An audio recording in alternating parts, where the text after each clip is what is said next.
Donc comme c'est la fête de la musique, tu vas en débardeur, décolleté, mini-jupe.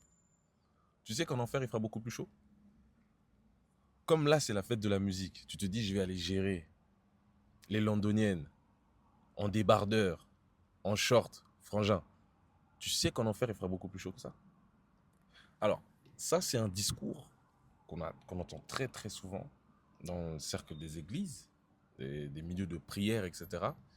Et en gros, c'est une phrase qui permet de dissuader certaines personnes de pécher, enfin, de dissuader entre guillemets, en fait, de juste atténuer le remords et de le reporter pour le dimanche prochain. Donc, on va faire nos bêtises et ensuite, on ira demander pardon au pasteur dans la prière, à l'église, etc. Et au final, tu te demandes, mais ceux qui arrivent justement à résister à ces tentations, entre guillemets, est-ce qu'ils résistent aux tentations par amour pour Dieu ou par crainte de l'enfer? Parce qu'au final, tu as l'impression, tu vois, des fois, qu'il y a des gens qui vivent en se disant, ah, j'espère franchement très vite que Dieu va revenir nous chercher, que Jésus reviendra, etc. Ou que pour ceux qui croient, pour les musulmans ou enfin d'autres qui se disent que voilà, la punition d'Allah viendra sur les mécréants et que enfin nous on ira au paradis et que ces gens-là, nos comportements seront récompensés par rapport à ceux qui ont foutu la merde. Et là, en gros, tu te demandes si est-ce que les gens font ça par amour pour Dieu ou plus par crainte de l'enfer? Parce que je faisais une vidéo dernièrement où je parlais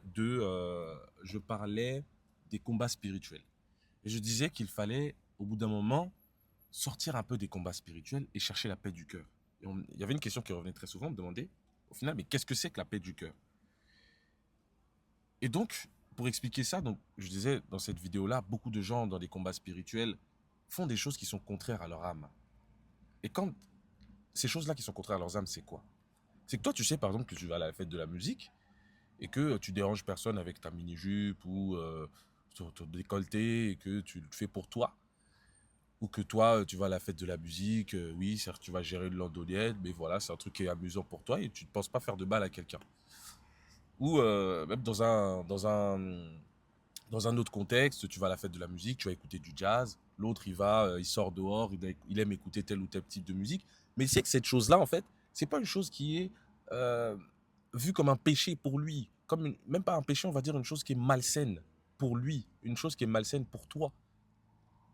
Mais quand tu vas pas le faire, tu le fais pas parce que c'est une chose qui est malsaine pour toi, tu le fais pas parce que tu as entendu quelque part que cette chose n'est pas bonne pour toi. Est-ce que tu le fais par peur de l'enfer, pardon, ou par amour pour Dieu? Un autre exemple.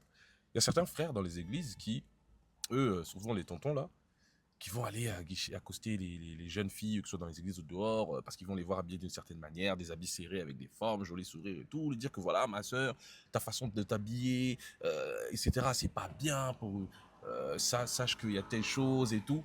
Et en fait, ces frères-là, ils vont pas, c'est pas l'amour du Seigneur ou l'amour de la personne, de l'âme de la personne pour la sauver, c'est pas pour cette raison qu'ils vont les prêcher, essayer de les convertir entre guillemets, c'est par convoitise.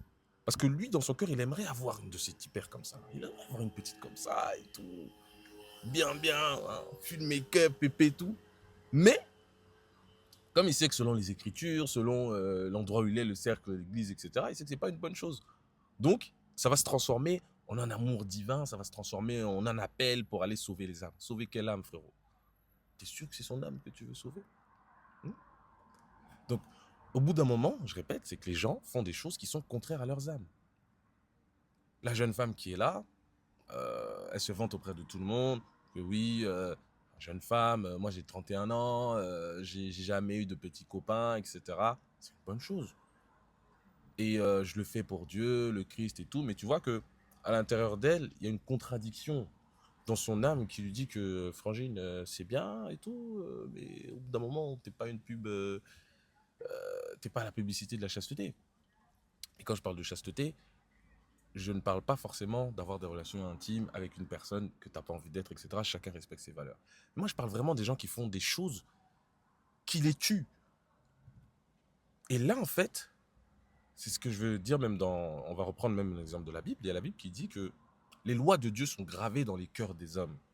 Et nos pensées se battent entre elles-mêmes, tour à tour, pour nous, entre guillemets, ce sont nos pensées qui nous jugent. De savoir que, ah, là, tu as vu, quand telle musique que tu as écoutée, elle n'est pas bien pour toi.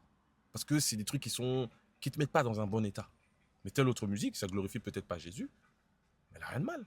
Musique de Michael Jackson, musique intel, mais elle n'a rien de mal, elle est bien pour toi. Au contraire, ça te nourrit, c'est bien pour toi. Pourquoi tu vas pas l'écouter?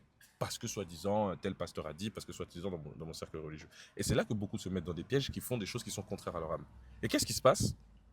Pour répondre à la question de la paix du cœur, c'est qu'en rejetant cette part, entre guillemets, d'ombre d'eux, ils font grossir un démon. Et ce démon-là, il grossit tellement que vous allez voir qu'une personne qui ne pouvait juste pas écouter une certaine musique, quand elle a l'opportunité pour une fois dans sa vie de se libérer, elle est passée du premier bisou à une grossesse, avortement, ou tout ce que tu veux. Alors que de base, elle voulait juste se libérer pour écouter un peu de musique. Parce que le démon, elle a fait grossir quelque chose qui n'était pas bien en rejetant sa part d'ombre. Et personne aujourd'hui ne peut trouver la paix du cœur en restant continuellement dans des combats. Parce que justement, réfuter cette part d'ombre, ça te fait mener des combats. De te dire que moi, Seigneur, je ne veux pas tomber dans tel péché, je ne veux pas ceci. C'est bien de se préserver, soit musique, charnette, tout ce qu'on veut pour un objectif précis. C'est très important, même. J'encourage tout ça. Mais quand on voit que certaines choses, qui ne sont pas forcément des choses qui vont nous blesser, nous faire du mal, mais qu'on commence à prier, tout ça, dans des combats pour se préserver de certaines tentations, on fait grossir une sorte d'entité qui n'est pas bonne pour nous. Et ce qui se passe, c'est qu'encore une fois, on reste dans des combats spirituels, dans des combats, dans des combats. On enrichit les pasteurs parce que justement, ils aiment ça. Et qu'est-ce qui se passe? C'est que après tout ça, on n'arrive jamais à avancer, concrètement même dans certains de nos objectifs. Parce que ces combats-là que tu es en train d'entre guillemets, esquiver, ça devient une sorte d'obsession. Tu es obsédé par ce soi-disant péché que tu essayes de ne pas faire. Tu es obsédé par cette chose-là. Et tu restes, tu n'auras jamais la paix du cœur. Donc si tu veux avoir la paix du cœur, il faut que tu fasses des choses qui sont dans le sens de ton âme. Il n'y a que toi qui sais ce qui est bon pour toi. Je vais te dire un truc, frangin, tonton, client, tout ce que tu veux. Tu vois la petite là que tu veux gérer là, qui a jupe serrée, tout ça, machin, full make-up, pépé. Gère-la, frérot. Gère-la, gère-la. Gère-la. Oh, c'est pas la parole. Gère-la, mon gars. Et n'essaye pas de la changer. Laisse-la comme ça. Gère-la. Toi, là, la frangine, tu vois, telle chose, au moins, Eh, ce garçon-là, là, laisse-lui une chance. Cette musique-là, écoute ta musique. Fais ce que tu as à faire tant que tu sais que tu ne te détruis pas. Tu as le libre arbitre, tu ne te détruis pas. Tu fais des choses qui vont dans le sens de ton âme. Ton âme te dira, cette chose, elle est bonne pour nous ou elle n'est pas bonne pour nous. Cherche la paix du cœur. Like la vidéo. J'attends tes commentaires. Partage aussi également autour de toi. Et je te dis à la prochaine pour notre vidéo. Loupe surtout pas la prochaine vidéo, ça va être du très très lourd. Ciao.